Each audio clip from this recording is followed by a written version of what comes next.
కోడిగుడ్లు పచ్చడి ఎలా తయారు చేయాలో ఇప్పుడు చూద్దాం.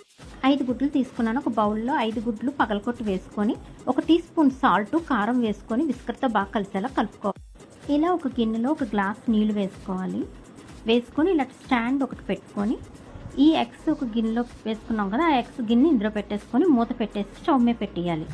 దీన్ని ఇలాగా 15 మినిట్స్ ఉడకనివ్వాలి. ఉడికాక ఇలా ముక్కల కింద కట్ చేసుకోవాలి.